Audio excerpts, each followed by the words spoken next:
I'm Adrian, as she said, and this is my friend Peter. And we do have a website called shift.com, without the I. It's like the shift key on a keyboard. SHFT. But the I is in all of us. The I is in all of our participation. So the I still exists, just not in the word. Do you want to start? Sure. I'd say the story of how this all came together started about 5 years ago when we met through a very good mutual friend who wound up being the developer and builder of the website.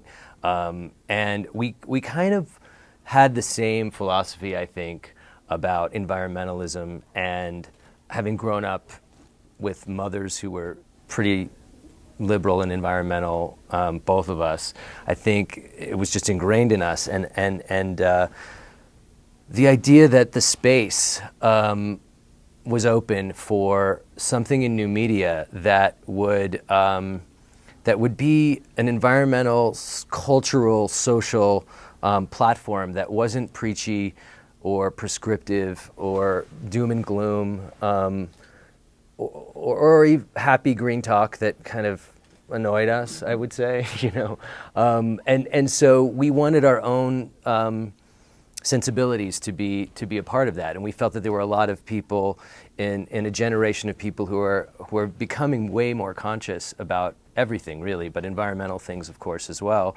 that they could relate to, and people who use new media, who watch videos online, who shop online, and who get their news and information online. And so we kind of synthesized a lot of our interests into one place and built this platform that I think in many ways embodies what we wanted it to be. And it evolves constantly. It's really definitely a big, fat work in progress. But yeah, and we were also enjoying a lifestyle, sharing a lifestyle with friends that was really thanks to an industry and technology that was very destructive. So we were facing this conflict where we wanted to continue to enjoy the luxuries that we were, and at the same time, take responsibility for our carbon footprint or for the waste that we create while enjoying. So I guess we refused to believe that the only answer was to be regressive and go back living in trees, or we didn't accept that we had to stop living. In fact, survival wasn't just enough. We wanted to thrive, and we wanted to live better, and better meant building on the positive life experiences that we were sharing, by consuming and by living, by being able to travel and all these things that we take for granted and really enjoy, but at the same time have a hidden cost. So we decided to put our focus in finding design-forward technologies and products that would actually improve our lifestyles, but at the same time not have the same destructiveness that products might have had from the past. And so I was thinking about this book that I read. It's a sort of a political messaging book called Don't Think of an Elephant by George Lakoff. And essentially what it's about is how our brains work and how they only work in the affirmative space. Like, we can't see what we don't see, or we can only see what's in front of us, what's being shown, what we do see. So if I were to say to you, don't think of an elephant, what do you think of? Very good. So I think Shift works in that sort of affirmative messaging space where we were tired of trying to tell everybody what not to do. Don't do this, don't do that. And people who may not even appreciate our plight or get it or believe that it's a necessary one. So we wanted to find messaging that was positive and forward thinking, but would seamlessly integrate into our culture, so that it was easily absorbed and easily accessible and embraced. I would also add something to that too, is that we wanted to, and I think in doing our TV show and in developing other projects with really 20-year-old younger generation coming up today, they don't think of environmentalism as this separate entity, this other category. It's anathema to them, the idea of environmentalism. So, and we really, I think, embraced that notion that it should be part of everything you do. It's part of the decisions you make when you buy clothes, what you're eating, where you live, how you live, the things you buy, the way you use transportation. It just kind of embodied so many things to just think that environmentalism should be something you go to a conference for, or go to your yoga center for, or something that anything that separated it felt sort of kind of from another era to us. Yeah.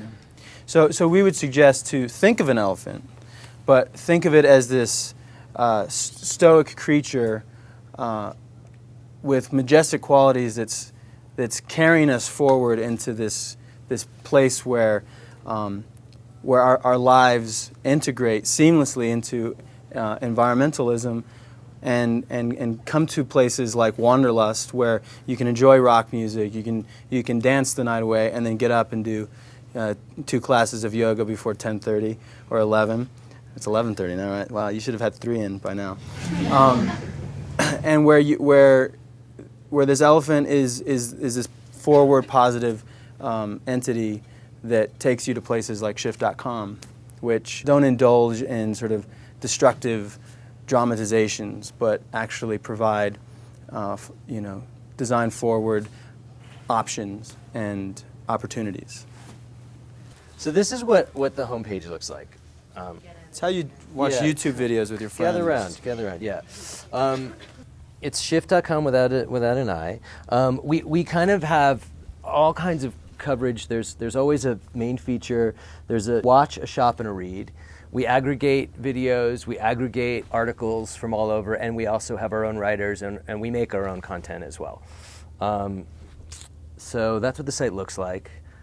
We are in the midst of actually doing a web series called Lighten Up, which is about the music industry and bands that approach their touring with a sustainable system or systems. And we actually shot the Honey Brothers up here at Wanderlust last year. And this is going to be a short trailer that I hope you can see in here on that series. We are now in a webisode, a green webisode. Everybody stumbles on feet. It's really easy to be like, yeah, but someone's using the used stuff. It's like, nah, not everyone's using the used stuff. It just made sense to sort of start switching over some of our programs. You ask any band if they want to be more green, they're not going to say no. Won't leave a trace. So that series is in the midst of being rolled out. The 2 bands out now are Edward Sharp and Dave Matthews, and we have a few more coming up. And then the other thing we kind of fell into, without really planning on it, was art. We have a contributor named Carl Burkhart who writes about art and nature, and we feature photography a lot on the site and various forms of art. And it just turned out that it was a great carrier of a sustainable message because it wasn't overt and obnoxious, and people like looking at art, whether it's photography or sculpture or whatever it is. And if there is a sort of loose relationship to our relationship with the planet, man's relationship with the earth, it kind of is a nice way to tell that story. So we did a pop-up art gallery and shop in LA, and these are just some images from that. We also curate products, and on the site, the shop part is a lot of great design elements and things that we've found that we really like. Adrian and I also did 3 Wired magazine does pop-up stores. So we had done that in the past, so this kind of was a natural progression.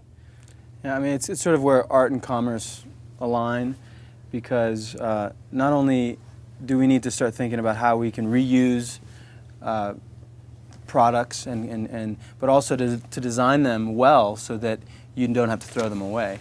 And everything within the site or during at the pop-up store either is really well designed or reclaimed in some way. In fact, our sign was made out of, our shift sign was made out of old batteries, and that came from the genius of Peter Glatzer's brain. We just reusing waste for art is a really interesting thing to us. There's actually a documentary coming out called Wasted that I would urge everyone to see soon, that Adrian's friend made, actually, and Moby did the music for, Lucy Walker. Mutual Admiration Society over here. It just occurred to me. But so there's that, and then what else? The last thing I was going to show, we did a PSA recently that is actually very active right now. California, I don't know if everybody knows this, but California, AB 1998, is very close to passing a ban on single-use plastic bags. And it was just something that inspired us to get behind. So we shot a little video in like one day, edited in a few days, got really lucky and got Radiohead to give us the rights to use the song that we made it to. I wouldn't say it was luck. I mean, you know, Peter's a great producer, so he made some calls, and Radiohead, being the, you know, environmentally, you know, conscious band that they are, you know, allowed us to use Acquiesced. it. Yes. We had heard they were very tough to do that. Sort of, You know, there are no mistakes. I mean, I think the future of our society is really based on all of our positive steps, and so I don't think there are mistakes. We can all contribute, and the result of that contribution will be, I think, a really, you know, a cooler society, cooler, hipper, and also cooler, less hot. So this is the PSA, and I would urge everyone to check it out. It's going to be on a lot of other websites too, but it also has, not here, but on any other site you see, and on our site there's a little ribbon that says to take action, and we made it really, really easy to sign a petition that goes automatically to your senator based on your zip code and your address, and I would just say please share it with your friends, tell people about it, try and get this thing passed. It's imminent. Green plastic watering can for a fake Chinese rubber plant and a fake plastic girl. It wears me out.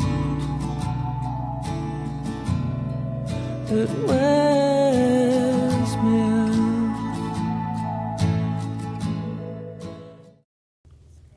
That's it.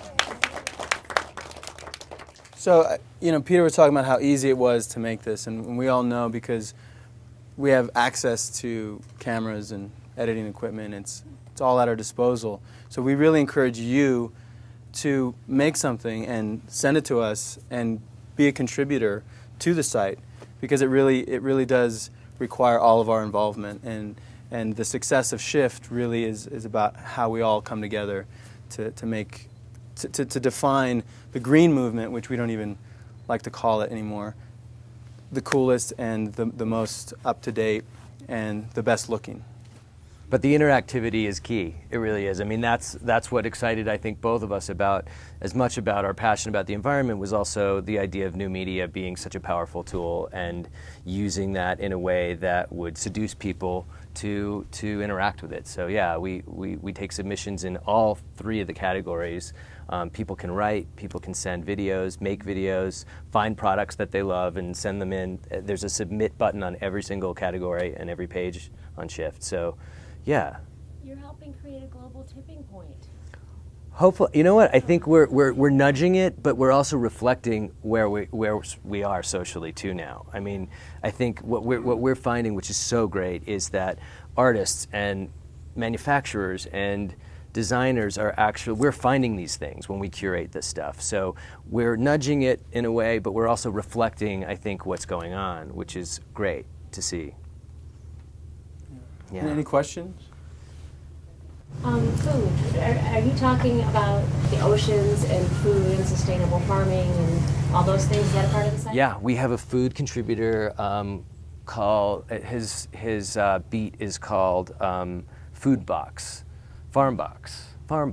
And it's about him getting a CSA box. He wasn't a particularly enlightened guy at first, and just what is this thing that came off a truck with all these fresh vegetables in it? And that's kind of how it gets going, and there's recipes in it. Yeah, we cover, you know, Adrian did a PSA for Oceana about the bluefin tuna, and we happen to have had an article that we had aggregated from the New York Times that was just this crazy article about this, the issue.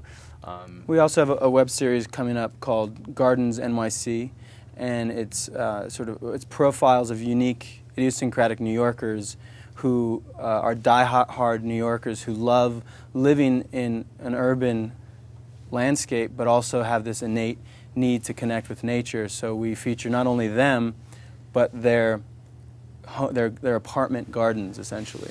Gardens. They're a little patch of green, either on their windowsill, in their backyard, on their fire escape, because, you know, more and more people are starting to need and want and see the benefits of having their own little bit of green in their lives. Yeah, there'll be a farm to table series that we'll probably be getting into soon, and we're sponsor based, so we have no ads on the site. We didn't go raise money for it. We got very lucky in Stonyfield Farm coming in first. We have another sponsor called Marvell that makes semiconductors that are computer chips that are super efficient. So all of the devices they're in, it makes them use less power.